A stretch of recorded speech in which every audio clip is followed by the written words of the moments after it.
Fantasy Island won't be seen tonight, so we can bring you a very special episode of The Gen X Files.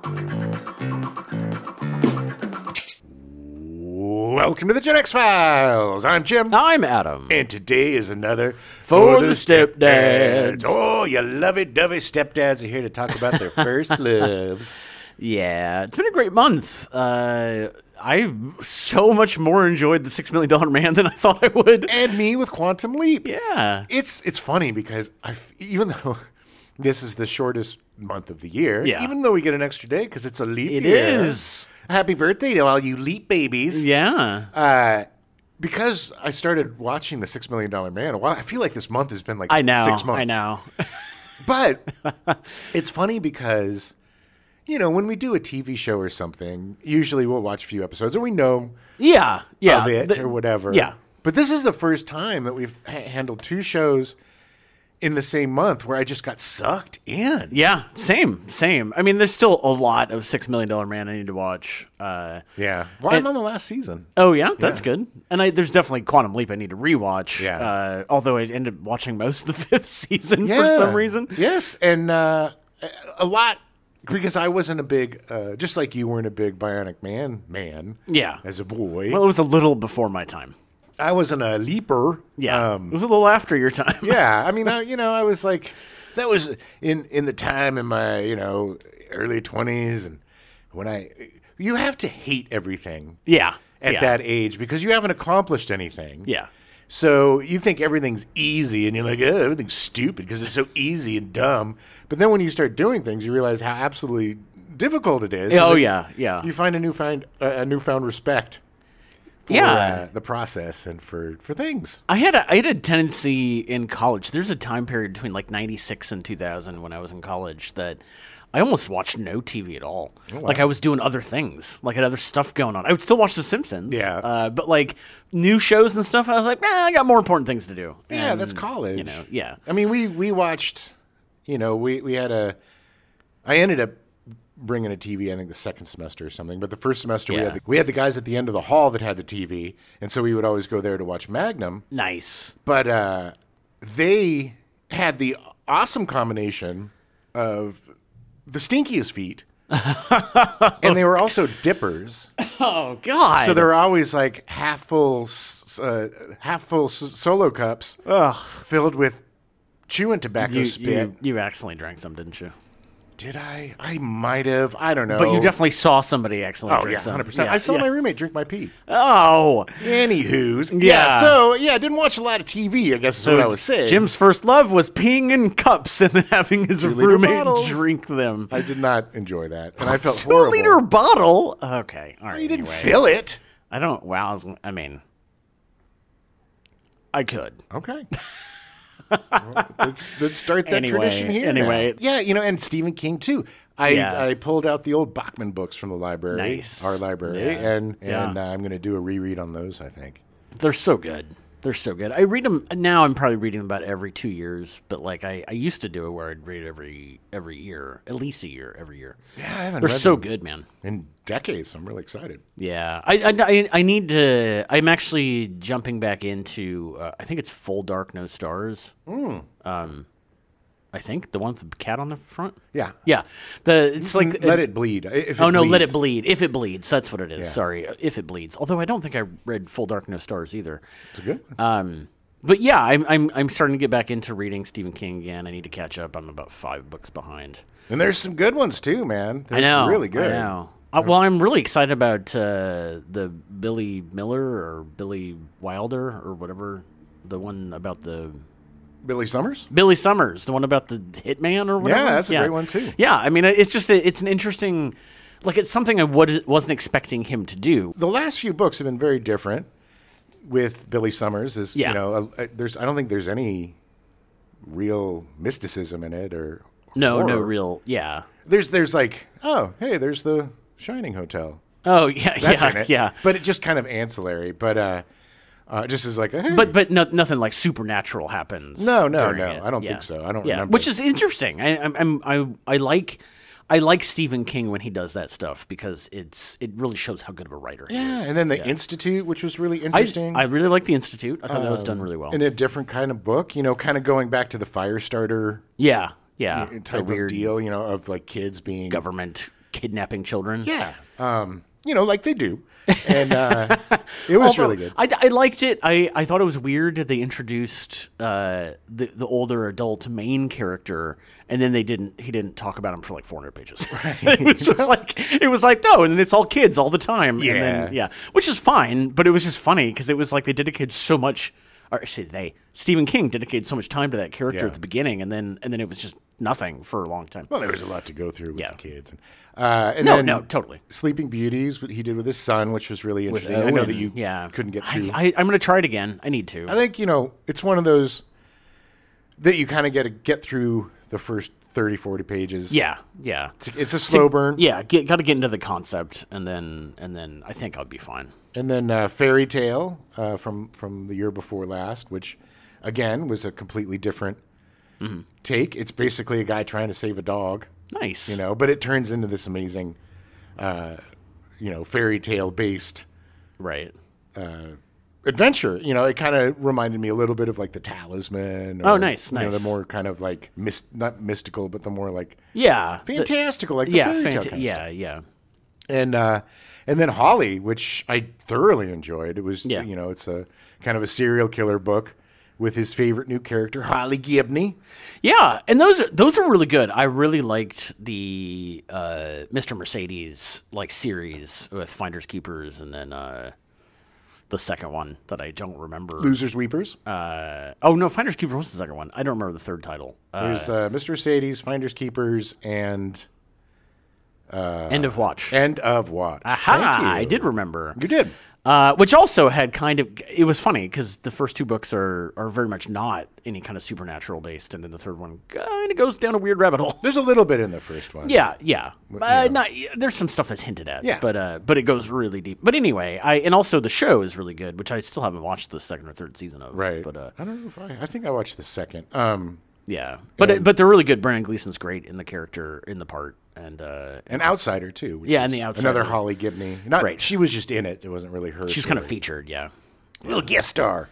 She had to come solve some problems. But his last few books have been very different. They're not his typical, horror. Yeah. I don't know. It seems like he's kind of relegating the horror stuff more to the short stories. Rather than the longer ones now, or the novellas, which, whatever. I mean, as long as he keeps writing, I don't care. Yes, and he just, I don't know if people saw, but recently he was tweeting about how, Zazzy's up to it again.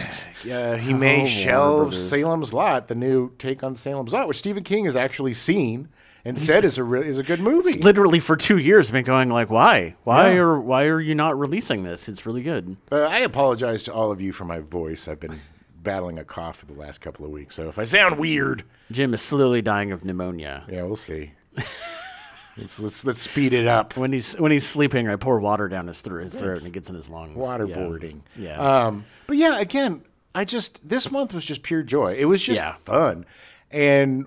Like I said during the Bionic Man show, I haven't seen that show since I was a little kid. Watching it again as an adult was really fun. It really says something because I had never seen it. I'd heard of it obviously, and I knew what it was. And I was around when they were doing the last 3 TV movies, so I knew what they were. But the last 3 TV movies, it was really about them getting back together, and I was never interested in that as a kid. I was like, whatever. It's not. Yeah, exactly. That's not where you want to jump in.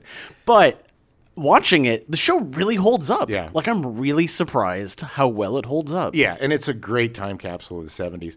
It's really funny because there are certain episodes rewatching that I 100% total recall as a child. There was the Lumberjack episode.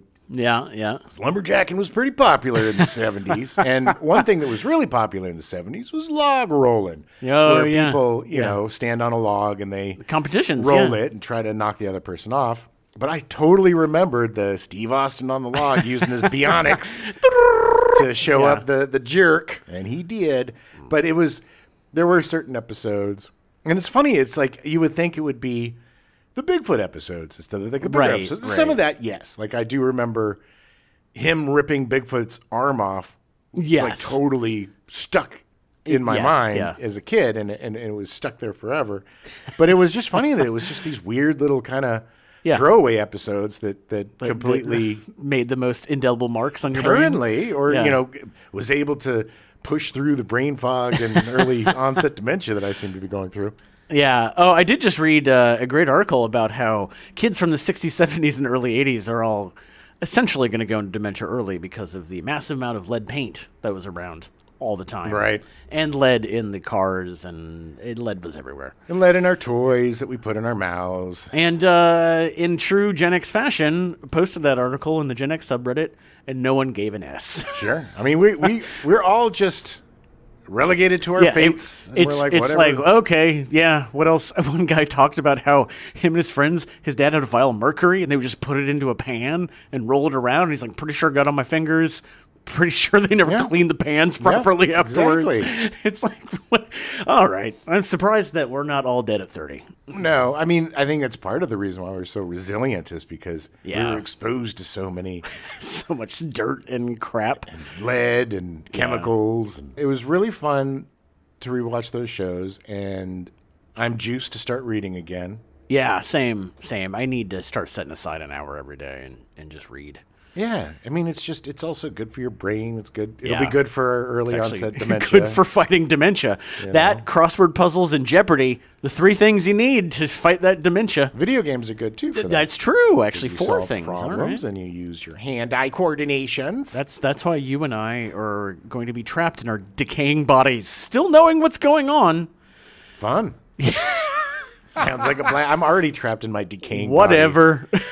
My body's already started decaying. It's great for you because you could look at me and see your future. Yeah, you know, I'm a few years ahead. This is what's coming for you, baby. Yeah. And it ain't pretty, I'll tell you that much. It's really crazy with just 4 years because I remember being like, 42. Like, this isn't bad. Yeah. The pandemic didn't help at all. No. Definitely fast forwarded a lot of those issues. No, 50s are weird. 60s are going to be brutal. If I make it, it's going to be tough. You're going to have like an Indian summer where in your 60s suddenly you're like all fit again, and you're going to be like, whatever, and then 70 is going to hit. I ain't making it to 70, baby. No way. Well, so because we were covering Quantum Leap, both Jim and I started watching the new show. Yeah. Which neither of us had watched. Nope. I specifically stayed away because I'm not a fan of crappy remakes. Nope.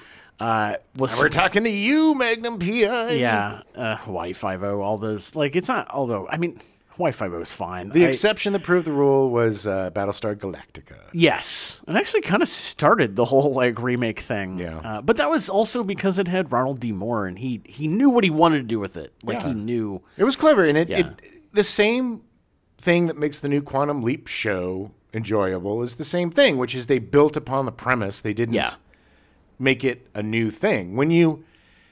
It's hard to reboot something when you just negate, like Magnum. Yeah. And I know it's lasted 5 seasons or whatever. And yeah. People probably really enjoy it, but I will never watch it because I don't care. There's one Magnum for me, one Higgins for me, one TC, baby. Yeah. One Higgy, baby. And I know, whatever. I'm an old crank. But but they had a great idea for either a movie or a show, which was to use Magnum's daughter as the investigator, and which would have been brilliant because it continues on, and you don't need to, you could have people come back if you want or not. So they trashed that and then just did their thing. But with Quantum Leap, they did what I love, which is it's a continuation of the story. Yeah, I think if Magnum PI was starting now, they would do that. They would have it be a female lead. They would have it be his daughter. They would have it be all that stuff. But because it started in like 2017, they were still thinking like, no, whatever. We'll just remake it and do whatever. But I feel like, because this is exactly what Quantum Leap has done, is that it was like, well, we don't need to reinvent the wheel. We can just do our thing. It's part of the timeline, and then we'll just change whatever we want. It doesn't matter. But they don't negate the first series. No. And they build upon it. Yeah, they look at the first series and Sam and Al in the same way that we do as viewers. Right. With that kind of respect and like, we wouldn't be here if it wasn't for them. Well, I mean, literally. Yeah. And they started the project again to try to find Sam. Yeah, exactly. And it's interesting. I mean, I like the fact that Ernie Hudson's character is from the original show. Yep. Obviously, a different actor played him at that time. What? Although they did get Susan Diol back, who played Al's wife. Well, she was a hard get. No, she's amazing. She's great. But it's a good show. I was more impressed with the first season than I thought it was going to be. Yeah. And I got emotionally attached to these characters. Yeah. Cried a couple times. Oh. It was sad. No, I get it. Yeah, it is. And they push the melodrama like the first one, but they have solid actors, and that's the key to melodrama is right. And you can tell when they don't have the greatest guest stars that the melodrama starts pushing through. Yes. And you can laugh at it. We just watched the possible series finale. Yeah, it technically hasn't been renewed for a third season yet, but I think it will. I think it will too. I mean, I assume I'm pretty sure the numbers have been pretty good for it, so it should get renewed. I guess it'd be another 13 episode season. Sure. Which, granted, the first season was like 18, and there were definitely probably 4 or 5 episodes I would have cut out. Or just felt unnecessary. The problem is when you deal with very sensitive historical subjects with a goofball show. Yeah. It doesn't work. Like they did an episode about the LA riots. And as somebody who lived through the riots, it was a little bit zombie movie and a little bit not like insensitive or anything, but it was thin. It was very, very dumbed down. Yeah. Yeah. And you didn't really see the rioters. They were just kind of an unseen presence. Stay away from it'd be like, Sam's jumped into Auschwitz. That's not going to end well. Even with your best intentions. Nobody wants to see that. In the original series, not in Quantum Leap. There were a few white savior moments that don't age well, and it's it's like, you don't need to do that stuff. It's a show. It's a fun science fiction show. Unfortunately, spoiler alert, we're going to spoil a whole bunch of stuff for the second season. So if you've not watched it, pause this, watch all 13 episodes, and come back. They're all available on Peacock. Both seasons. And NBC, NBC.com. So give them a watch. I mean, they're definitely worth it. If you like Quantum Leap at all, then it's a good show. Or if you like time travel shows or sci-fi shows, it's got a really cool cast, and the effects are good. It's just it's done well. And like we said, these shows, they're TV shows. They're network shows. Yeah. The second season, definitely, they realized they didn't have enough explosions in the first season, so every episode features some kind of an explosion. Now, I enjoyed the first season overreaching arc of the Leaper X. The Leaper X and trying to figure Leaper. out. Yeah, they essentially... they said, literally, in the finale of the first season that they were just essentially ripping off the Terminator, which they were. They were.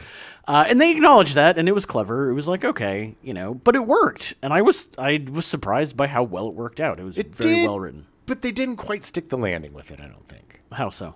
Well, I never really got a full sense of his motivations, Leaper X. It just seemed like, government's blaming everything on the Quantum Leap program, so I'm going to come kill him. And there was that episode where he saves Sam, but then he kills him. Well, I think they were thinking that they needed to shut down the project. So then, because I think the people in power, to me, it's Terminator, but it was more 12 Monkeys. I feel like the Leaper X people were sending him back to kill the Leaper, so that way he couldn't change anything, and they would still have power. Right.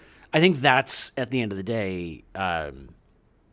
But you're right. I mean, it wasn't totally clear, but I just every time I started to overanalyze, I just think back to you saying, it's a time travel show, just let it go. Exactly. You just got to let it go. And it's also a network show. And I don't mean that as a disparaging thing, but network shows are network shows. There's limitations. For a very general audience. People watching network television are boomers and older than us. Like and not saying that boomers are dumb, but like in general, for a general audience, you have to be able to dumb it way down. I mean, it's just how it is. Yeah. And that doesn't make it bad by any means. Now, the second season, the overall arc was kind of a time traveler's wife situation. Yes, it was interesting. I liked that aspect. Now, granted, I'm a huge fan of the Time Traveler's Wife, the book. The two entertainment medias that have come out about it. There's a movie and a series. And a series. Yeah. I didn't actually see the series. The movie was okay, but but the book was really good, and it was something that, like, an aspect of time travel that I'd never thought of. Yeah. And they essentially do that here in Quantum Leap in the season 2. He keeps jumping into the life of this woman, who, of course, he tells he's a time traveler, and then she just knows every time he shows up. Hey, Ben, is that you, Ben? Like, the second he starts talking, she's just like, "Whoa!" She was great too. I liked her a lot. Fantastic. Great chemistry between her and the lead, Raymond Lee. So Eliza Taylor plays Hannah, the new love interest that he meets in 1947.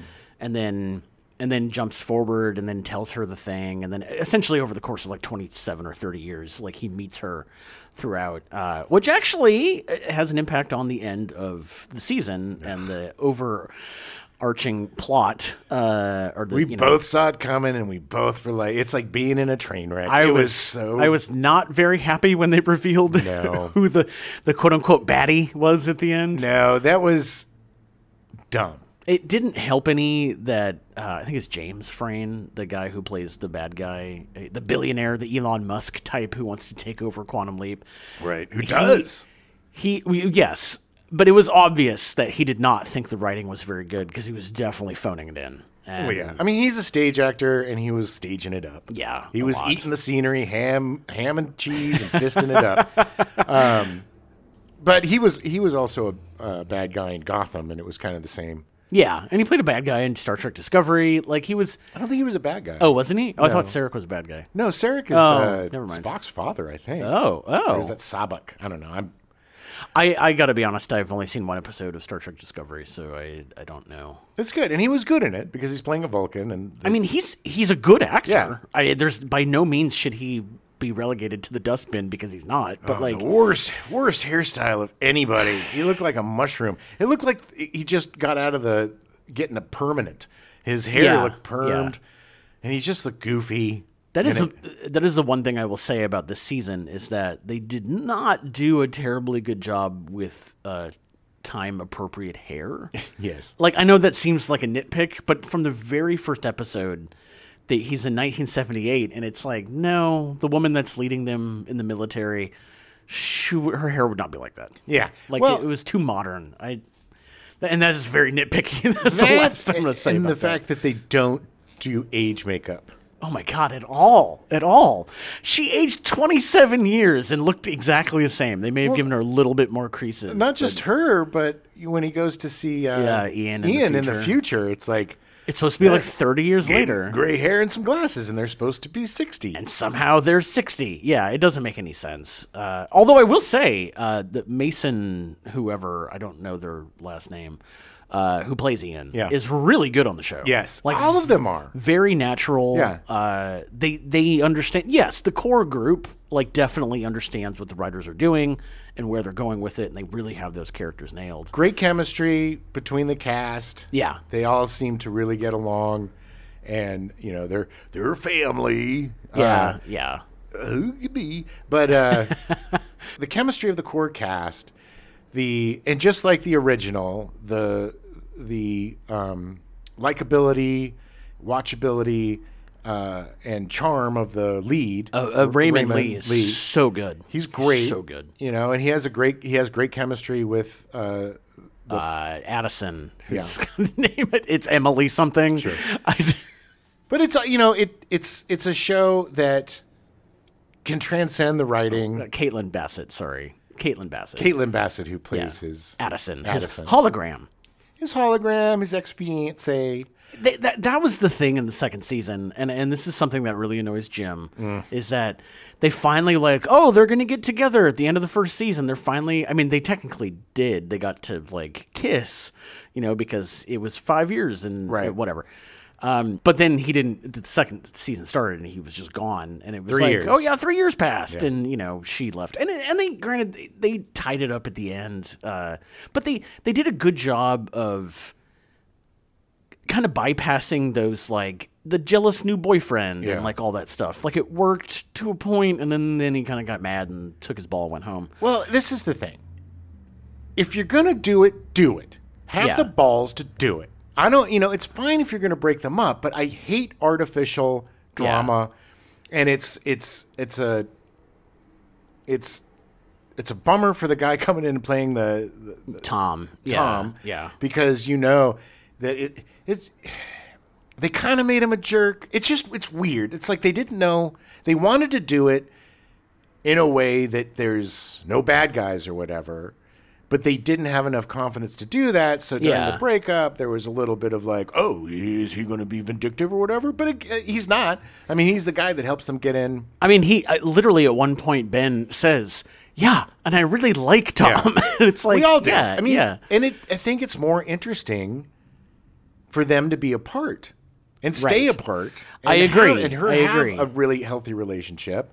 And then he can explore like he did with the Time to Have His Wife stuff because he fell in love with exactly. And here's the thing. I think that even if Tom had stuck around, I think, and now major spoilers for it literally just as of this recording aired last night. Yes. So just major spoilers. We're doing it. They end up trying to swap Addison and Ben. Right. And instead, using code from his time traveler's wife, who he met through 30 years. Anyway, who somehow is a super in the genius. 70s was able to come up with an equation for something that doesn't even exist. While she's trapped under Rebel. No, I did. No, she had thought of it before. No, I know. It's just funny. She's like, maybe you guys can use your technology to use it. It's like, okay. In 50 years. Anyway, so the whole thing is that they to get Ben back home, they had to swap him with somebody else. And, of course, they were just like, oh, we're just going to find some random person and throw him in there, and then they can deal with it. Which makes absolutely no sense. Is awful, considering... Because Addison was supposed to be the leaper at the beginning. And the fact that they're trying to be helping people. It doesn't... It's like, oh, yeah. And it's like, it's bad for Addison, but let's just ruin a rando's life because they're not our friend. Exactly. We don't know them. Who cares? So, of course, Addison is like, no, I'm going to jump in and do it. And then it works out in the end for her because she ends up leaping to wherever Ben is, but she's actually there. It looks like now, the Blitzkrieg. Yeah, it's something in either England or France in World War II. Yeah. But they're both there together and they are able to be together.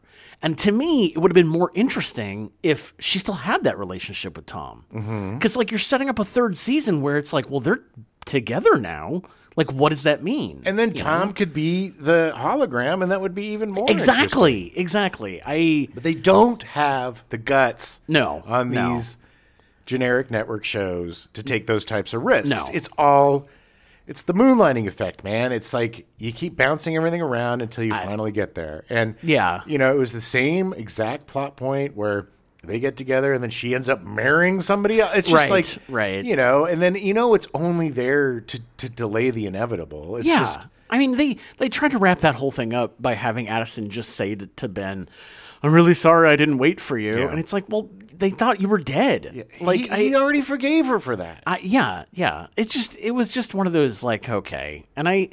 But again, I still think it's a great show. Yes. I still really like it. We're more nitpicky on stuff that we really like because we like it and we just want to make it better. I want it to be better. Yeah. We do that with everything that we love. Except for maybe, even Stephen King, because we talk about insomnia. Yeah, and the fact that he doesn't land the ending all the time. I mean, look at The Institute. I wanted to at least go back to the older dude once in a while. Yeah. But that it happens, and that's what it is. And I really like the show. I highly recommend watching it. It's really good. And they did a good job. If there's no third season, I guess it works. I mean, I guess they're out there together. I guess. jumping make any around sense. together. I don't understand how that worked. I don't either. There has to be a third season. They have to do a third season. Or maybe just a movie to wrap it up if they don't. Yeah, just something. I mean, but then again, pedigree for Quantum Leap, not always going to be satisfying in the ending. No. Well, maybe if they do a card, they could spell the names right this time. And still, to this day, Sam Beckett's name is still fixed it. 30 years later. It hasn't been corrected. So silly. F you guys and your disrespect. I'm hoping that Scott Bakula will come back. If it's made it through 3 seasons, then he could be like, okay, it's established, I can come back. If anything, just where they jump in and he's there. Yeah. Like maybe he's doing something, or whatever. But then again, if they don't, I mean, I wouldn't be sad if they don't ever show him again, but it'd be nice to have some kind of closure. It would be that. very fun to have a team up buddy cop 2-parter where, well, now it'd better be a thruple because now we have When they figure this out and maybe there's one leaper again, it would be very cool to have like a 2-parter where they have to work together to save something big or it's like and we can kind of catch up with Sam and Sam can find out about Al and have a proper send-off to Sam Beckett and a proper ending to him. I think it'd be interesting if they were like, make a super meta, like have them leaping into like 1995 like have him be somebody working on the original Quantum Leap. Maybe he's not there. Maybe he's before he leaps or whatever. Maybe we find out why he jumps in so early. Look, Scott Bakula's not doing a ton of stuff right now. No, he's actually kind of removed himself from the limelight, like, which is sad because he's a great actor. But it would be really interesting. Let's say that they use the formula and they can finally save Sam and they bring him back and he and Magic run the show and he's part of the have whole. Him come back and do the thing, because he's the guy who created it all. It would be great, and so hopefully they'll get a 3rd season and they'll be able to convince Scott Bakula, hey, you suck your blood, to come back. I hope so. I mean, there's just so many possibilities. And I read an article from one of the showrunner talking about the 2 of them there and all the possibilities you have of like, and what does it mean for them as in their relationship because they're not technically together now and, but we'll see. But I think they kind of might. I mean, that would be like one episode of getting them back together. Like it's not. Yeah. But does that discount the fact that he's in love with his time traveler's wife? But he can't be with her. Like he literally can't be with her. Yeah, I don't know. I mean, I guess.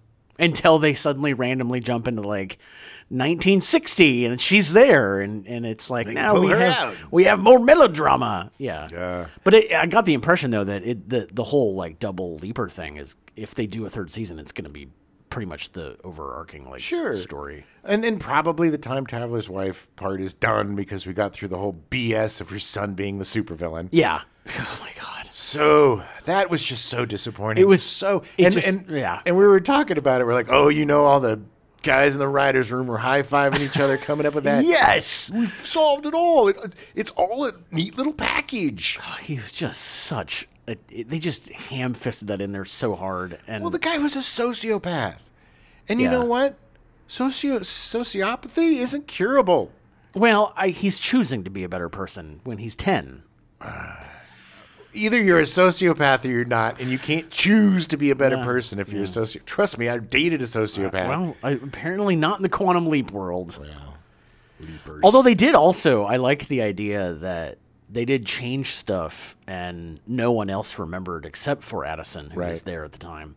So, like, that's kind of interesting. I mean, that's how it would be. I mean, if you do the butterfly effect achieved, when you get that alarm going off, then of course people, because there's the diverging timeline diverges when it diverges, and then you don't remember. There's just a lot. There's a lot you can do with that.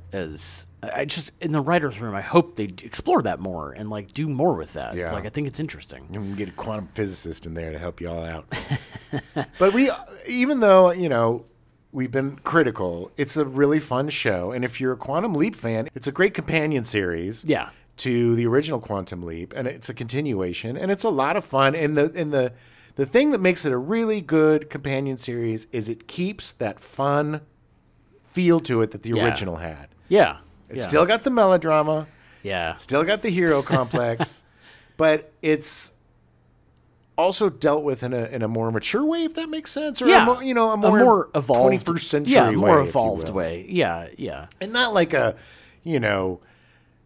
in a way that's pandering. The characters are well-defined, well-rounded. They aren't stereotypes. They aren't like checking off the box. We need this guy and this guy and this type. They're just really great characters, a really great cast with a great chemistry, and I like hanging out with them. Yeah, yeah. It's a great show. What else have you been watching? TV-wise? Yeah. Well, let's see. We both watched the American Nightmare. Yeah, that's on Netflix. Yeah. Yeah. I had actually heard a podcast, Criminal did a podcast, two-part about this, which is the first time I'd heard of it. Yeah. But I'd never seen their faces or anything like that. It's a crazy story. Oh, my God. A woman gets kidnapped. Husband is, or fiance, gets drugged, doesn't remember anything, takes him a while to get to the cops. And of course, sounds all weird because he's coming off the drugs. They don't believe him. They think he did it. They just ignore everything else. She ends up getting released by the kidnappers to her father's home. Yeah. And it was all true. I mean, then they were like, oh no, they're liars. And well, unfortunately, at the time this happened, the movie Gone Girl came out based on the book Gone Girl. And if you don't remember, Gone Girl was about a woman faking her own death. Yeah, well, faking her kidnapping. They assume she's dead. Right, because of all the blood. I mean, she put tons of... It made it look like she was dead. And framed her husband for the murder. I mean, it was a murder trial, whatever. So because that came out at the same time, people are like, oh, well, this is just like the dumb movie. She obviously did it. She Gone Girl'd it. Gone Girl'd it. And they were all saying that, too. Oh, another Gone Girl thing. And the news and everybody. And the police, this piece of ass. All of them. All of them. The guy says to the cop before the first news conference, or not the first news conference, but the conference after they think that she's faked it, burn that bitch. Yeah. And, well, sexism. Nothing came of it. It was very sad. Vallejo PD. If you're ever in Vallejo, don't ever get on the Vallejo PD's wrong side. Yeah, because they don't care about you. You know what else happened in Vallejo PD? The Zodiac Killer, which was never one of them. solved. Yeah. That's where it started. These guys were jerks, and it took a hero policewoman, to solve this crime and to give justice to this poor couple who were vilified. Yeah. Vilified after going through something so traumatic and horrifying to be victimized over and over again, not just from the police, but from the media, from everybody, from online people writing horrible things to them. They had to basically go in hiding. Yeah. I mean, she had been raped twice. Like, they didn't believe her. No. They wouldn't do rape kits. Like, it was awful. It got to the point. It was so bad that the actual kidnapper rapist started emailing the cops being like, she was kidnapped by me. Yeah, exactly. When you have the criminal chastising the cops, you know you effed up, man. Jesus. It's so good, though. It's done really well. Documentary done very well. Yeah. Highly recommend watching that. It's very good. It's really good. There's another documentary, this one on HBO Max, called, you haven't seen this one, but it's The Truth About Jim. It's not about me. It's interesting. And it's for me, it was a very interesting portrait of people going through horrible abuse. Yeah. Traumatic life with a monster. And them basically being like, well, he probably is a murderer. So they first, think he's this rapist murderer that was going around. And then it gets to the point where they think he is the Zodiac Killer. Oh, wow. And, to their credit, they go to investigators and they do everything by the book. And, it's not like, Right. It's they really try to figure it out. Yeah. They're not pushing an agenda. They think, because all this stuff that happened during it, it's very fascinating. But to me, the most fascinating thing was just to see, not fascinating, but also heartbreaking, just to see the repercussions of abuse. Yeah. From the grandmother, who was Jim's third wife, I think, third or fourth wife, to the daughter, to the granddaughter. Right. The cycle of abuse that, that went through from this one man who ruined generations of lives. His own kids. Right. His other wives. This man was a wrecking ball of evil, not I don't, good and evil is a weird concept to me, but of, pure anger, hatred, meanness, And so it's just interesting to see them kind of heal together by going through this process.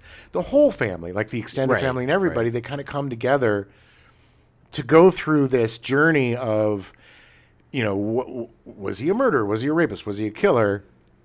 And then to kind of come together at the end, and through all this process, it brought them closer together and helped them heal together. And I think that was very positive, and it makes it worthwhile to watch the series, even though, the salaciousness is was he this and was he that? Yeah. But it's ancillary to what I think it was really about, which was kind of a family. The family. Healing. Yeah, that's interesting. Okay. Yeah, I did enjoy. Took me a couple of days. It's 4 episodes. Yeah.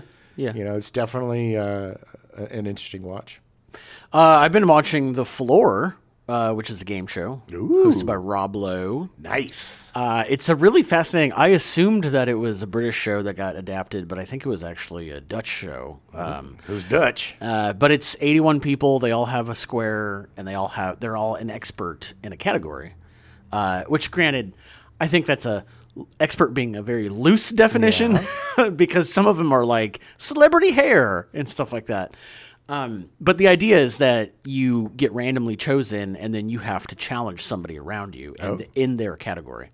And then you go up and you have essentially get shown either pictures or quotes or whatever, and you have to say what the thing is. Oh, okay. And you get 45 seconds. Every time you get an answer right, the clock for the other person starts going. If they get it wrong, nothing happens. If they pass, 3 seconds ticks down and they get a new picture.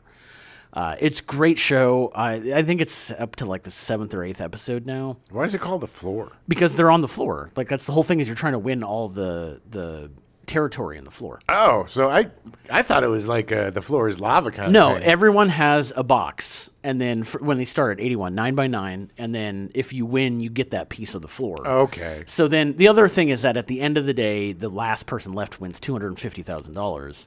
But if you have the most territory at the end of the episode, you get $20,000. Oh, okay. So it's like there was somebody on there that won like 60 or 80 grand. Like, she was on for a while and then eventually lost. So you can keep going. The idea is that once you win, you can decide to challenge somebody else around you, or you can go back to the floor and then they'll do a random like choosing.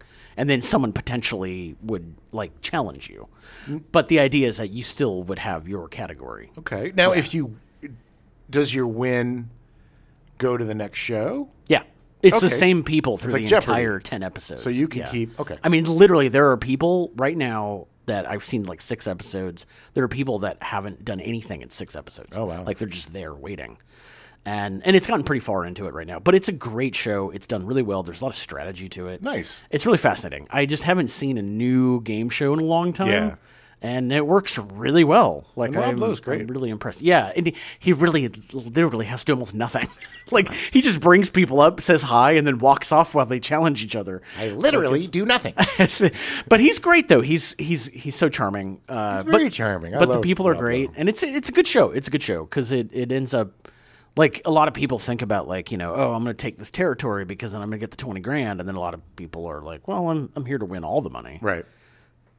But it's good. Anyway, it's on Fox. We're watching it on Hulu right now. Nice. It's really good. I highly recommend it. All right. Check it out, baby. The Floor with Rob Lowe. Just finished. I think you're still a couple episodes behind, but just finished True Detective, Night Country. I am all the episodes behind except for the first episode. I haven't. It unfortunately it came out right when I was starting to travel, so like I just haven't. I've been watching Quantum Leap. Nice. I just haven't watched it yet. I've been saving up Curb Your Enthusiasm. I'm gonna binge it. I don't want to. Yeah. God, I can't. That's one show I cannot binge. It's a cringe binge. Yeah. The cringe binge. I termed that, by the way. Nice. Put it on a T-shirt. Put it on a T-shirt. Look, I thought it was great. I thought Jodie Foster and Kelly Reese were awesome together. Really complicated characters, complicated performances. It's weird, though. It's gotten a lot of backlash. Really? Oh, my God. What's his name? Nick Pizzolatto. Nick Pizzolatto has been trashing the ass out of it. Why? I don't know. It's his own show. He still gets an executive producer credit on that. He's upset at the way that they incorporated the first season into it, which I thought was really clever and interesting, and thought the cast was really good. I love stuff in snow. I love Arctic stuff. It reminds me of The Thing. It's got that vibe. Yeah. I thought it was really satisfying. I thought it was really good. It made me want to go back and watch the first season again. Yeah. But I don't get it. I just guess I don't understand people in entertainment anymore. Right. There's so many things that I like that people seem to just despise. Right. I don't know if it's like sexism or whatever. I don't know, because it just seems like a lot of the stuff that I like that people don't like have strong female leads. Yeah. You know, and it's like, I don't know. But I truly enjoyed it. If you're a fan of True Detective, if you're a fan of Jodie Foster, if you're a fan of snow movies or snow shows, you're gonna love it. It was great. It's a quick 6 episodes, and I didn't realize it was only 6 episodes. Like, I thought it was longer than that. But I'm excited to watch the rest of it. Jodie Foster is a master. I mean, watching her work is just, she makes it look so easy. And Callie Reese, like the fact that she's a boxer, and like retired former boxer, but like, she's really good. Yeah, again, another athlete turned actor that shows you that acting is just the easiest thing in the world. It's true. Stop churching it up, people. Everybody get on that. You're lucky enough to have the easiest job in the world that pays you way, way, way too much money. Yeah. So just enjoy it. Quit trying to church it up. But yeah, I recommend it. I thought it was great. I'm sure there's other stuff that I was watching, but I think that's... for TV wise, I think that's definitely American Nightmare. Check out Quantum Leap. Check out The Floor. And Night Country, True Detective Night Country. Watch it. Yeah, they're all really good shows, all very different. Don't let other people tell you how the show is for you. Exactly. Watch it for yourself. Don't listen and to the haters, man. Yeah. You could hate it, and that's fine. And look, there are things that I'm sure that are technically whatever. I don't know. What? I just don't get it. I don't things get that are technically whatever. I'm sure that there was plot holes and this and that, but I didn't see it. I didn't. Yeah. There are a lot of haters. This is evidenced from the fact that like the new Quantum Leap, they're very inclusive about non-binary people. There's a whole episode set back in the 1940s about a non-binary person, and so that was look, the episode was goofy, over the top. It was done well. It was the Indiana Jones episode, which was really fun. Yeah, but in the midst of this kind of goofy treasure hunting thing, they had a very serious. They had a serious situation with this non-binary person, and they coming out when people didn't even know what non-binary was. They basically not invented it, but they coined the term. There. And not only that, but to watch Ian's reaction to seeing this. Yeah, exactly. His emotional reaction to it was human. It was so humanizing. Well, and that's the power of seeing this stuff in media. Yes. Unfortunately, the episode got like 3 points less than everything else on Bigot's on gonna IMDb. bigot, man. I know. It's just gross. Live and let live, baby. It doesn't have any effect on you. And if it does have an effect on you, then there's something wrong with you. Yeah, if you're watching something and suddenly you're like, well, I don't agree with this, then why are you watching that show? There's a difference between not agreeing with something and being a hateful bigot. Yeah. It's like, just open your mind a little bit. It's not hard. Well, that's the thing. The more you expand, the more you step out of your little box, the more people you meet, the more places you visit, the more open-minded you're going to be. Yeah. So speaking of, let's talk about Bottoms. Oh, my God. So this is, for me, like the super-duper pick of the month. Yeah. Bottoms is the funniest movie I've seen in years. Probably my favorite movie of last year. Wow. Or at least close to it. I watched it twice. I haven't done that in a long time. But it is so weird and so funny weird. and subversive. Yeah. And it's just a great raunchy, stylized teen comedy that came out of nowhere. Yeah, yeah. And just blew me away. It is definitely the amazing thing about this movie is that it's about these two main characters and they're both lesbians and they just want to essentially get laid. Yes. And that's it. And like the movie isn't making a big deal of the fact that they're lesbians. Nope. It's just the fact that they want to leave high school and get laid before leaving high school. Right. And they live in this world where people are openly bigoted to them. The principal is like, can the ugly, untalented gays come? Yeah. It wasn't the fact that they're gay. It's the fact that they're ugly and untalented. Yeah, exactly. That makes people dislike them. Because they even point out, like, the talented gay guy everybody loves. Yeah, yeah. It's just all the football players always wear their uniforms and their pads. It is the weirdest satire. It is so good. The less you know about it, Yeah. the better. And I say let's not spoil anything because it is just... Yes, I just want to talk about some of the creative team behind it. Oh, but my I God. agree. I don't want to spoil anything because you should just go into it watching it. It is on Amazon Prime. Yep. You can watch it if you have Amazon Prime. Commercials. I know. Unless Well, you pay which the extra granted, $3. I got to be honest, everyone was writing about how the world was falling, the Yeah. sky was falling because of Amazon Prime and the commercials. And I literally only see one 30-second commercial before anything I watch on Amazon Prime. The first time I watched Bottoms, there was a couple of commercials. Oh, really? In the middle, which it was a bummer. It's jarring. Yeah. And they weren't long, but still, it's like, I think they're easing into it.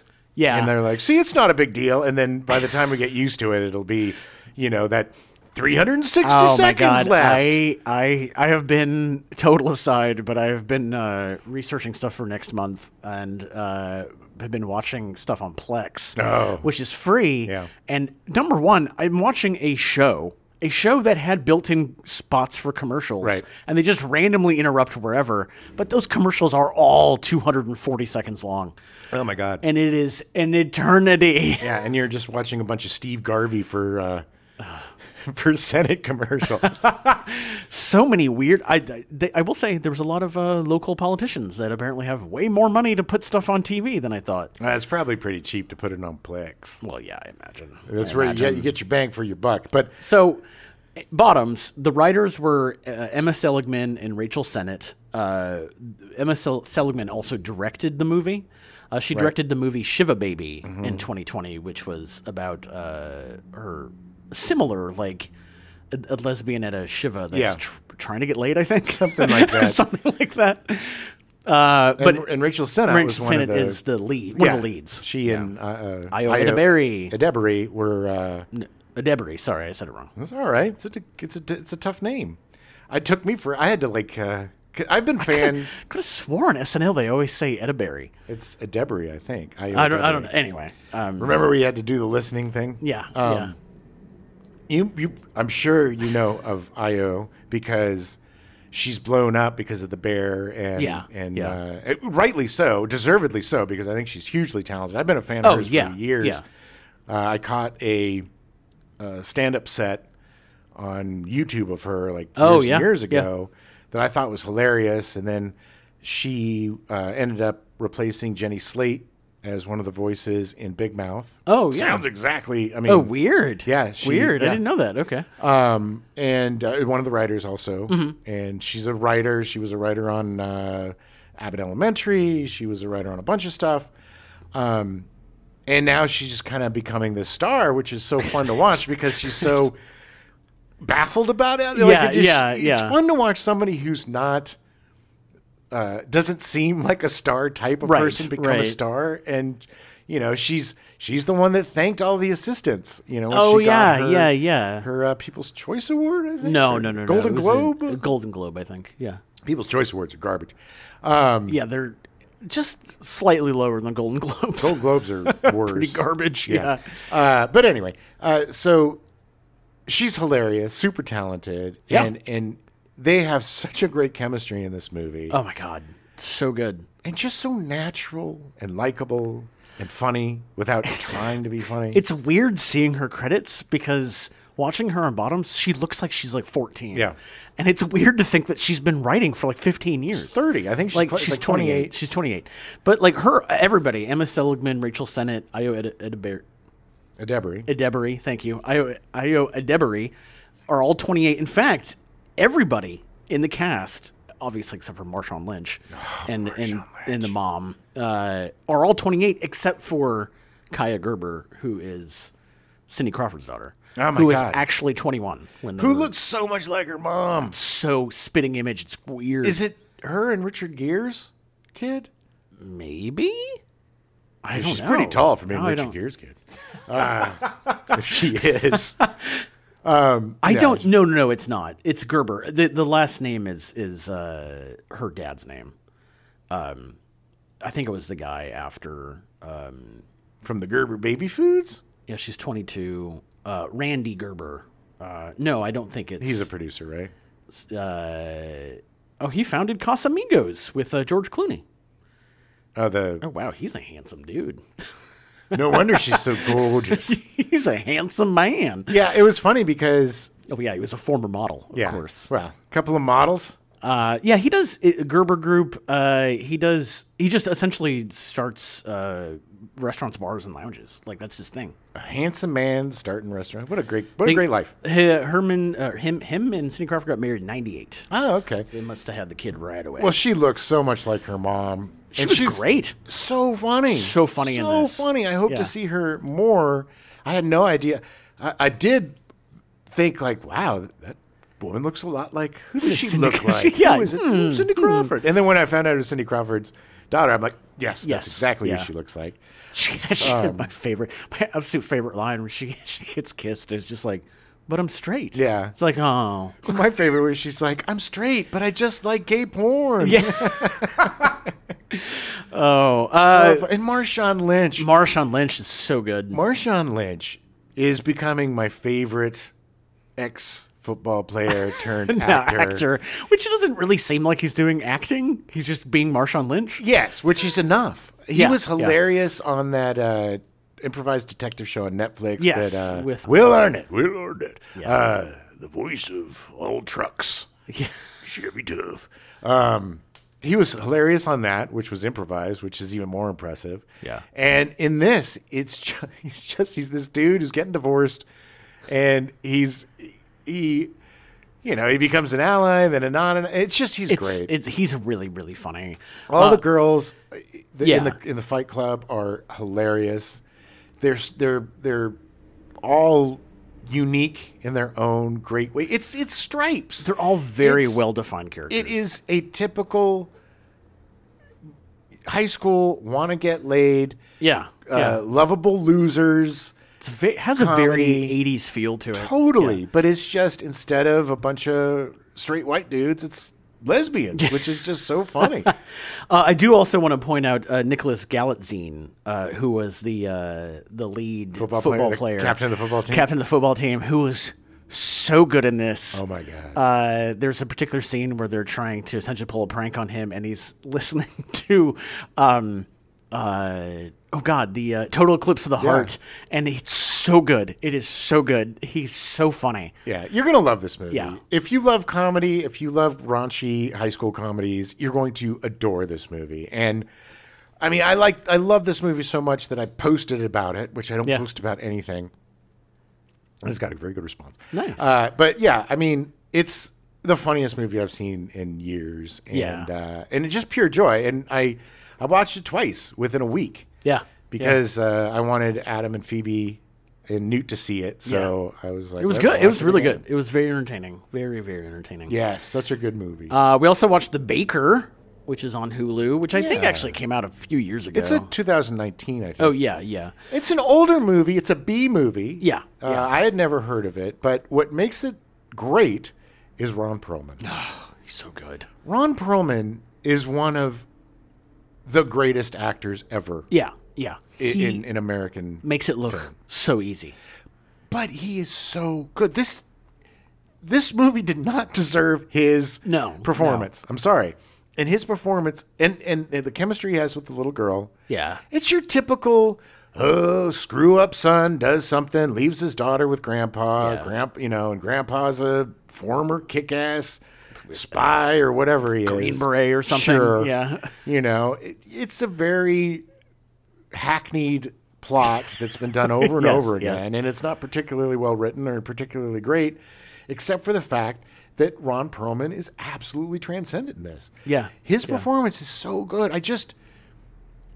He shows up and stuff all the time, but to see him lead a movie and to be able to do it so well, with such mediocre material, It's true. and Elias Koteas is in it. It's so great to see him. I haven't seen him in years. Yeah, it's been a long time. He's looking so old. Yeah, but he was great. Harvey Keitel was in it. He made some interesting choices. Harvey Keitel has become a parody of himself, just like all these guys do. Yeah.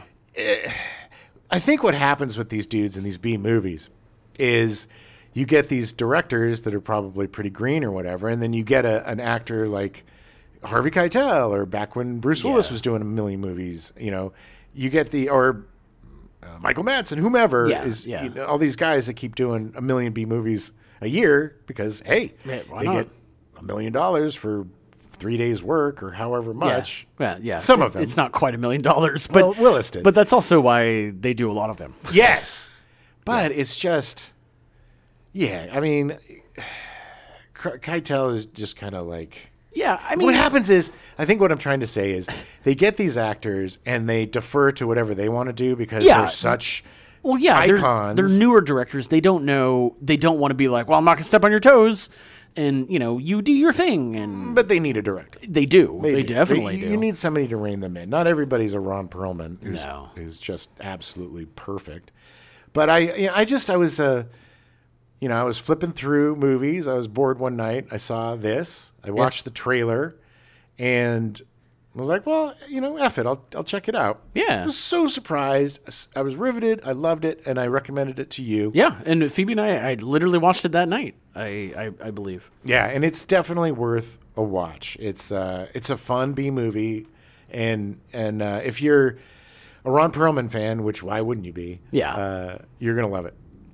We also did both watch The Marvels. Just want to talk about quickly. Yeah. I finally watched it. Yeah, me too. But it was entertaining. It was fun. It was fun. Look, I think Marvel, at least in this phase, has a villain problem in just about all of their movies. Yes. Even in the last phase, they most of their villains, I can't even remember who they are, or they're over the top. It's just they get a good actor like Christian Bale to come in, and he does a good job, but it's like, who cares? It's again. Yeah, I don't know. God, I really can't even think of the last 5 movies. I can't even think of who the bad guys are. Right, and unfortunately, and it's not the actor's fault. It just was a super bland character. Blandly written, very cliched, basically the same character as Ronan. Ronan, right? Yeah. Ronan the Destroyer. The Accuser. Ronan the Accuser. It was basically the same villain in female form, and as good as the actor is, it's just the material wasn't there. No. It was a very underwritten character. But the 3 leads were extremely charismatic, super fun. Aman Vellani, is that how you say her name? She's just pure joy. Oh my God, she's so much fun to watch. The fight scene with her and Sam Jackson in the space station was so much fun. Where she's like fangirling all over him. Oh, and it's just, she is just such a delight. Her family, I loved Ms. Marvel. I think out of all of the Marvel shows, Ms. Marvel might be my favorite. Yeah. I think I had the most fun with it. Yes. Because it just had that fun comic book feel to it, and then you have just the unending charisma of the lead. She's so good. I hope to see her in a lot more stuff. She is so talented, and Alison Brie is great. She's so weird and quirky, and I love her take on Captain Marvel. Teyana Paris as Rambeau. Monica Rambeau. I keep trying to give her a name. It's so great. She's like, what about Professor Marvel? She's like, nope. But the 3 of them, the power switching thing, I thought was really fun. I thought it was clever. The musical Planet thing was really fun with, Alison Brie having to sing I don't know. I thought, look, was it perfect? No. But it had the same problems every Marvel movie has, in my opinion. Yeah. Which is a weak villain. And being a slave to this, whatever through line, time travel, bigger thing is going on right now. Whatever they're trying to make this phase about, which I don't. Right. It keeps changing. They have to, unfortunately. Have to change it because of what happened to the lead bad guy, Jonathan Majors. Yeah. They had to replace him. But look, again, I think this movie had a lot of undeserved hate. Yeah. It's not the worst movie ever. It's not. It's a lot of fun if you like fun, silly comic book movies. The stuff with the cats is hilarious. That's one of my favorite lines now in any Marvel movie. Please stop running. Let the Flurkin eat you. It was so clever and it was funny. I really enjoyed it. Same. I mean, it had issues. It definitely had issues, but I definitely enjoyed it, and I'm glad I saw it. Same. And I would recommend it because I think it's a really fun film, and in terms of Marvel films, it's definitely better than The Eternals, and I'm sorry, the what?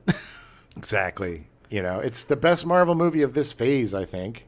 I can't think of anything I liked better. I think Guardians of the Galaxy 3 was good. Yeah, that was probably my favorite of all of them. Because it was established and it was a good. I mean, he's done now. Like, he's not going to do any more of them. So which is fine. I think the 3 movies and the special, it's a nice, compact little chunk. Agreed. Great chunk. You're probably just going to ruin it if you it's going to be. It's definitely somebody else is going to take it over, and it's not going to be as good. No, because it's James Gunn. James Gunn is extremely, again, like Dave Filoni. It's these guys that are super fans of what they do. It's precious to them. They have an obligation in their mind to make it as good as it can be because it is something that has been important to them ever since they were little kids. Right. I mean, the reason why Gunn has so many weird villains in his stuff is because those are the villains that he loved as a child. Yeah. Anyway. So give it a watch. It's on Disney Plus. Give it a watch. Definitely worth seeing. I watched Oppenheimer last night. You're still watching Oppenheimer right now. I'm watching it right now. Because it's 14 hours long. Yes. Honestly, it is almost 4 hours long. That's crazy. But I wasn't... I'm glad. I mean, I don't think I could have sat through it in a theater just because of my gluteus minimus. It's hard for me to sit for too long because I don't have a butt. But I wasn't bored. I thought it was paced well. It's a little look. Christopher Nolan is very hit or miss for me. I love the Batman. I love one of the Batman movies, and I like the other 2. Yeah. I'm not a big fan of Interstellar. I'm not a huge fan of. Inception, Interstellar. I liked them both. They're fine. Yeah. Did he do Tenet? He did. Yeah, I was not a fan of Tenet. Although his best movie, Memento, was brilliant. That was the very. I saw that in the theater when it came out. Yeah, me too. Like, it was so good. I was. It's one of those. Every time I watch it, I feel like I'm watching it again for the first time. Yeah, very, very clever. Very, very clever film. The Prestige. Right. The Prestige. It is a phenomenal movie, but it's one of the better written movies of his. Yeah. And it's not. I always like what he does, but he definitely seems like lately has become more miss than hit. This was biopics are extremely hit or miss for me. Yeah. Because I think the best ones are the ones that focus on a certain era of somebody's life, like Good Night, Good Luck. With Edward Murrow. Yeah. It was very focused on that one night or whatever. Right? Yeah. Because when you go and this didn't go soup to nuts. This didn't go from birth to death. Yeah. It did have a chunk. And it was a bit of a long chunk. Yeah. But there's some superfluous things in there that I get were in there because they help define his character or whatever, or define him as a person. But the most interesting part was the bomb. Yeah. And the psychological ramifications on these scientists about what they were creating. Right. And just the thought of changing the entire world to the point where it can be destroyed. You have unleashed the destruction of the world upon the world. Right. And that, to me, was just fascinating. The visual representations of Oppenheimer, thinking about all of the theories and the mathematics and stuff, I really enjoyed it. It got a little bit beautiful mindy in some parts, and, that didn't need it. Cillian Murphy was fantastic. Unfortunately, the acting was very uneven because they had some actors that aren't as good as Cillian Murphy. Right. And it really stood out. And I don't want to name names because I like these actors and other stuff. Sure. It also seemed like there was a lot of stunt casting where people just there's Josh Peck. Oh, boy. Yeah. Not a big fan of his. But, there's Rami Malek in the background. And, it's like whoever visited on the set. It's like, throw him in a suit. Give him some glasses. But it was... I really enjoyed it. I think it's a fantastic movie. I don't think it's the best movie of the year. Yeah. And I'm 100% in the minority of this, I know. But I really did not like Robert Downey Jr.'s performance. I thought he was a cartoony supervillain at times. And I thought the whole framing of the movie around him and him... trying to destroy Oppenheimer, that was the weakest part of the movie for me. I was much more engaged with the building of the bomb. I thought Matt Damon was great as the general. Right. Go watch Fat Man and Little Boy if you want to see. But no, Damon was playing the same role that Paul Newman was playing in Fat Man and Little Boy. Nice. And he did a really good job. Again, I love Matt Damon. I love him. But his performance was a little uneven in this. Yeah. It wasn't his best. There were moments that were great, but there were also moments that were kind of like slapsticky or kind of like this, well, where's this coming from kind of stuff. I have read some articles about this, and Christopher Nolan does not give a lot of direction to his actors. And he does not write women well. Yeah. Unfortunately. I think Florence Pugh did a great job with what she had. But her character was basically just a device. Yeah. She was just basically there to serve a purpose, and it didn't rise to her talent as an artist. Yeah. I also think that Emily Blunt was kind of shortchanged too, as the suffering wife who's the alcoholic, and then but is the tough woman that comes in at the end, and it just seemed a little melodramatic. There were just parts of it. I think, if you look at a lot of Nolan's movies, he doesn't really do women very well. Right. And that's, everybody has their shortcomings. Yeah. But again, really great movie, but it's not my favorite movie of the year. I think a lot of times seeing movies after all the hype and everything's passed, it usually doesn't live up to it. There's exceptions like the Barbie movie, which exceeded my expectations because I didn't think, but because of who's in it and because of who directed it and because of I had very high expectations for Oppenheimer. I mean, it didn't blow. It's not a bad movie by any stretch of the word. It was a great movie, one of the top of the year, but uneven and not his best work. Right. Well, let's talk about video games. Yeah, baby. So what are you playing? I have one mission left in Ghost of Tsushima. Nice. I was gone for a while, so I haven't been able to play as much.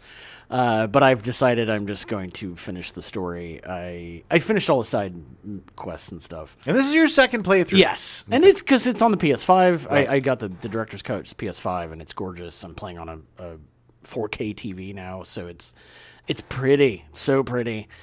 But yeah, I'm almost done with that. I did pick up, actually last night, I picked up a game that was suggested to me by Newt, Phoebe's younger sibling, called Killer Frequency, which is set in a radio station in 1987, where a killer is slowly making his way to the radio station, and you have to solve puzzles and figure out why. It looks really good. I haven't had a chance to play it yet, but was it on sale? Yeah, it was $15. Oh.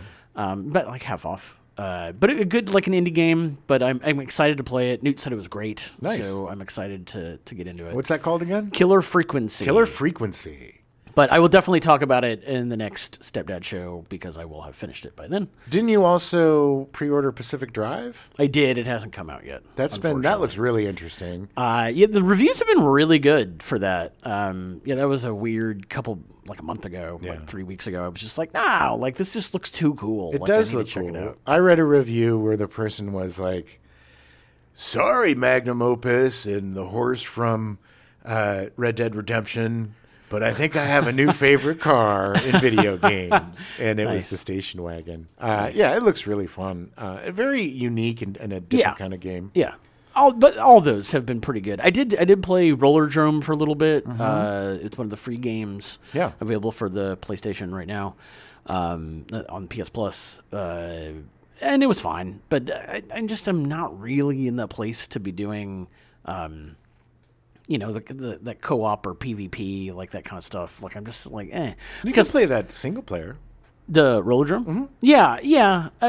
But I think to really... quote-unquote story. But I think to really play it, you need to be doing like a PvP. Okay. I mean, to really get it. But that's also like, I am really interested in Helldivers 2, but...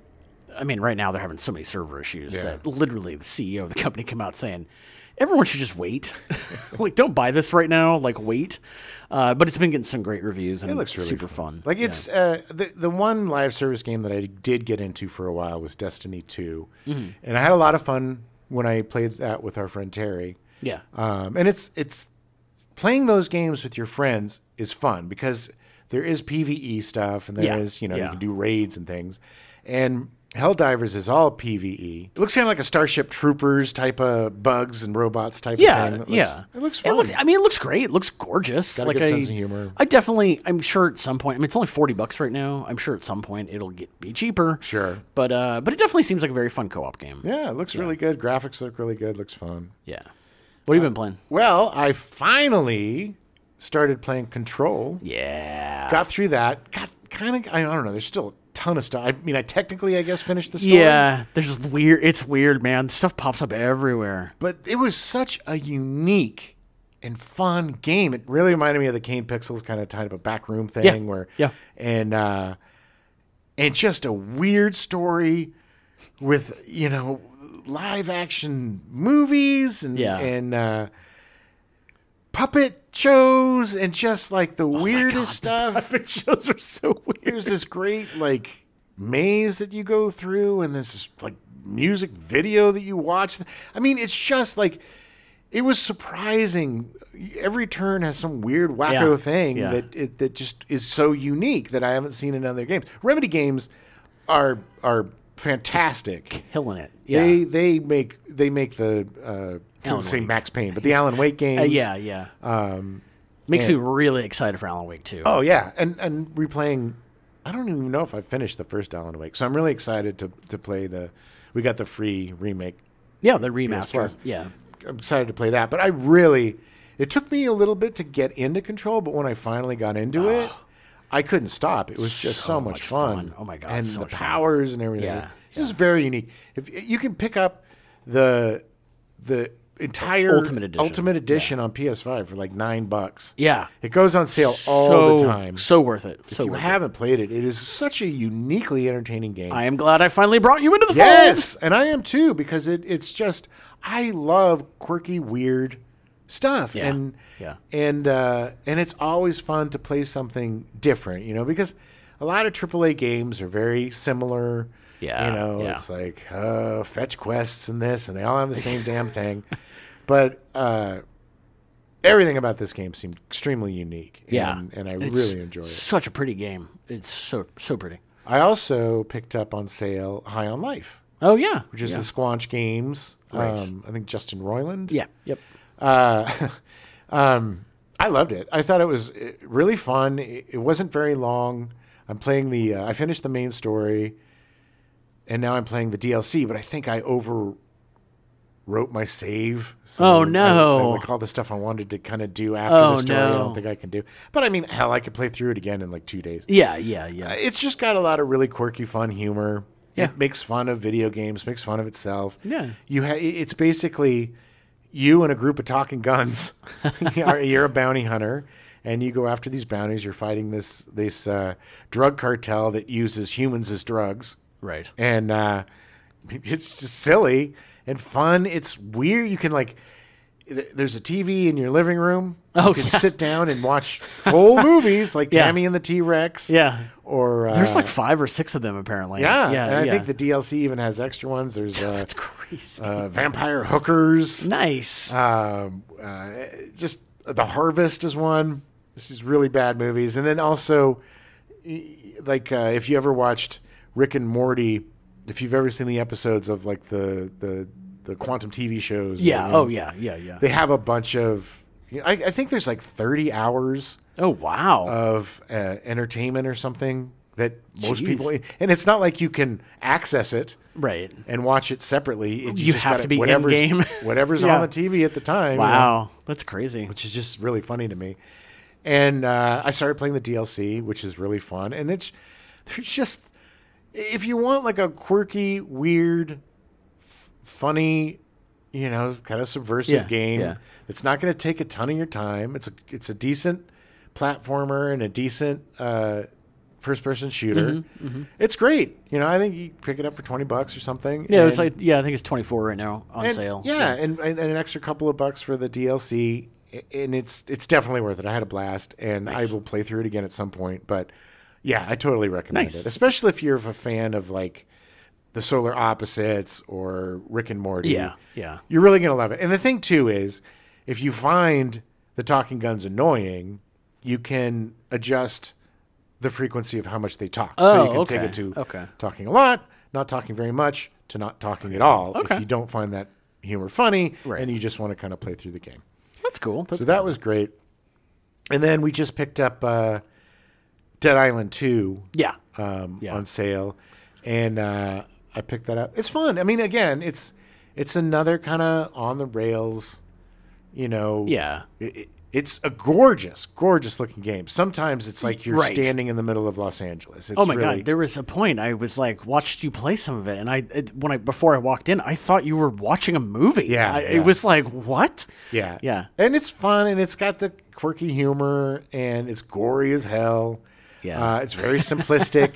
The combat's not going to win any awards. I loved the first game. I actually played recently. I hadn't played it when it first came out. And I think when it came out, a lot of people were very disappointed that it wasn't some giant open world Los Angeles. Yeah. But I'm enjoying, because High on Life is the same way. It's not on rails. There's open areas. Like with High on Life, you go to different planets. Each mission is a bounty, and you fight people, and same formula. And it's kind of like Dead Island, same thing. You go to the Bel Air Hotel, which is something else, to find the army, and then you end up fighting this giant bride zombie, which is hilarious. And I'm enjoying. I love giant sprawling 300-hour open world games too. Yeah. But I think sometimes it's refreshing to play something like High on Life that you can finish in 20 hours, 15 hours. Right. Or like this game where, you want to get the collectibles, you can, but it's not it's not that big a deal. And you can just kind of play through something and right. And just turn enjoy your it. brain off, and there's not too many like crazy puzzles or whatever. So I definitely need that for the next game after Tsushima, because there was a point where I was like, oh, there's not much left, and then there's a whole third act I totally forgot about. It was like, nope, now I've got another 20, 30 hours to play. It is a big game, and it's a great game, and that's something I want to replay. Again. But I'm going to need something small that I can just buzz through. I think it'll be done. Dead Island 2. I think it'll be that. It's not small, I don't think, but it's definitely. You do a couple of missions, turn it off. I'm probably going to jump into Assassin's Creed Mirage. There you go. Are you going to play the new permadeath? No. No, that erases your save file. That's crazy. So that is nuts. The funny thing is, we totally both forgot that we have this game. You gave it to me for Christmas, and I forgot about it. Totally forgot. But they have a new mode, which is if you die or commit crimes or leave the boundaries of the area. Yeah. It's permadeath, and not only permadeath, but they erase your save. That's crazy. Yeah. That's crazy. People love challenges. I think it's cool. I'm not one of those guys. Like, I don't play the Souls-like games. I'm not looking for a 2-hour battle with a boss to prove that I have some that sort of... you can do it. Yeah. Video games for me are just pure escapism. I need them to be fun. And life is challenging enough, you know? And not that I don't enjoy a challenge and I don't enjoy pushing my brain and stuff, but I'm more like with puzzles and that kind of thing. Right. And I don't shy away from a tough battle. There's some great battles in Witcher 3. There's some, really great stuff. But stuff where it's like, you got to block out an hour and a half to fight one dude. No. And if you die, you lose everything. And you got to start all over. I think, what did I play? There was something. Oh, okay. I want to just mention this really quick. I did play through the beta of Skull and Bones. Right. Which just came out. Which is this pirate game that Ubisoft has been working on for about 57 years, I think. Yeah. Actually, since the last pirate actually left in the Caribbean in 1619. 500 years. So so it finally came out, and I was curious. I loved Black Flag. Assassin's Creed Black Flag is my favorite Assassin's Creed game because it's the pirate stuff and the ship battles and the pirate stuff was amazing in that game. So, wow, a game of that sounds great. It's not. It's a live service game. Ugh. It's one of those games, too, that everybody's there because it's a live service game. You're not necessarily interacting with people, but they're just there enough to F with everything. Right. Like if you have to get resources, well, somebody's already got them, so you have to wait for it to respawn. Yeah. And it's just thin, man. There's no person-to-person combat. It's just this really dumbed-down ship combat. When you board a ship, it's just a cutscene. There are times when you walk around, but it's just, you're just walking around buying stuff or talking. It's just get Assassin's Creed Black Flag and play that. It's so much better. It's not a horrible game. It's got some great graphics and it has some some fun stuff. But I played for a while. I got up to like the second tier ship, sunk, lost all my stuff, and was like, I'm done. I don't give an ass. And even if it came down to like, it's one of those games like the Marvel live service game, the Avengers, where maybe if it when it finally gets down to like $1 because nobody wants to play it or buy it, I'll buy it and play through the story because it's there is a story. Kind of. Okay. Yeah. There's guys. Wow, and that right there, I don't think it's worth $1. There's guys that tell you what to do. Go get this, and then I'll build you a ship, or go find. Bring me. So fetch quests. These, yes, exactly.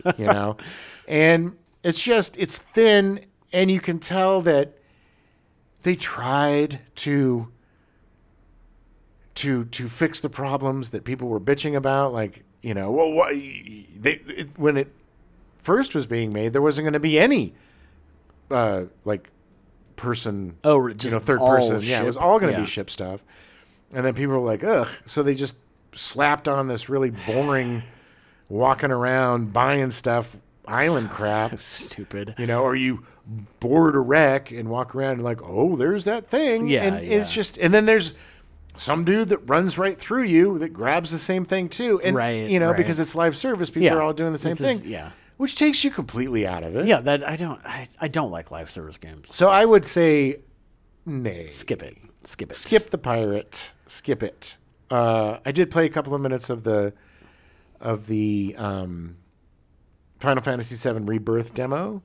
Looks great. I haven't finished the other one, so I was like, why am I playing this? That was another one I started playing, and I was like, nah. I need to get through the first part. Yeah. I have tried to get through the first part of the Final Fantasy VII Remake. And I think once I get past that part, it'll be fun. But I've been stuck on this one battle, and it's the first big battle. Yeah, and I'm just that's where I literally was this hard for this, then I'm good. I'm out. I'm good. But I love Final Fantasy games, so I'll give it a shot. And they've really done an amazing job reimagining these Yeah, games. Basically. yeah. I mean, definitely, you're a fan of the series. You're gonna love. And those. part 2 is a lot more. There's a lot more fun story and interesting stuff. Yeah. And then there'll be a part 3, Right. To round it all out. But if you're a Final Fantasy fan, of course you're going to get that. Yeah. All right. I think it's it. I think that's all we got. It was a fun month. Excited. Definitely checks these things out. Yeah. Our number one super duper pick of the month is Bottoms. Yeah. Check that out for movies. I think our TV pick of the month would probably be Quantum Leap. Quantum Leap, yeah, definitely. The new version. And then for me, I would say Grab Yourself High on Life on sale. Yeah. Or Control. And Control. If you've not played it, it's so cheap. Yeah. And Control is a dance game with a lot of content, and so good. You get all the DLCs and stuff for like $9. Every time we talk about it, I want to start playing it again. Yeah, no, I'm definitely going to try to finish it. I've got a bunch of different things to go, but there you go. Thanks for listening to our first loves. So for that, because February is our first loves, next month we're gonna do our Haterade month. Haterade, because you can't have love without hate, baby. We each have 2 movies that we just absolutely despise. Now, these are things that we hated when they came out. Now, for me, it was Explorers and Clerks. I know I'm in the minority on Clerks. Explorers, I have not seen in 30 plus years. Clerks, I love Clerks, but we'll see. Clerks, I haven't watched it in a long time. I see. Now, when I told you before about being in your 20s and hating everything, I was in the middle of, my beginnings of an independent film guy, and I saw Clerks, and I was like, this is just really bad acting in a 2-shot. Yeah. It's like the laziest movie ever. But I think watching it now with perspective, and also I am a fan of Kevin Smith. I like his work. Yeah. I love Dogma. And Dogma. No, I think he's very charming. I think he's a fun, lazy filmmaker. I think he himself would probably describe himself that way. Yeah. He's a messy filmmaker, but that's kind of what makes him fun. And I love people that have, like Stephen King, that have their whole everything is in its own universe. Right. Like Quentin Tarantino or him, everything kind of fits in that in the Askew-universe. Yeah. But. So I'm really curious to see that again. Because I hated it so much.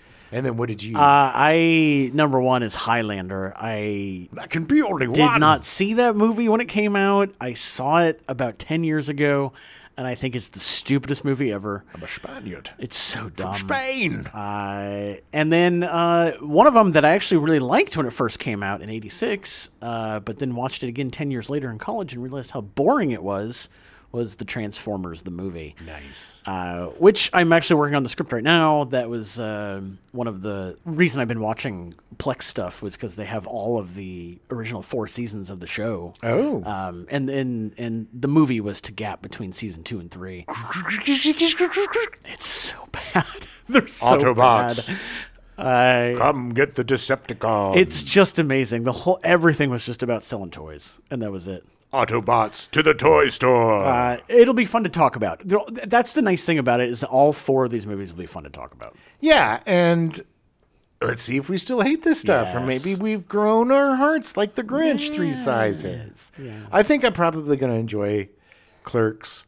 Yeah. I'm still going to hate Explorers. The reason why I hate Explorers is because it's 2/3 of a fun movie. I know. And the third act is so despicable. That well, there's a reason for that. And you'll find out next week.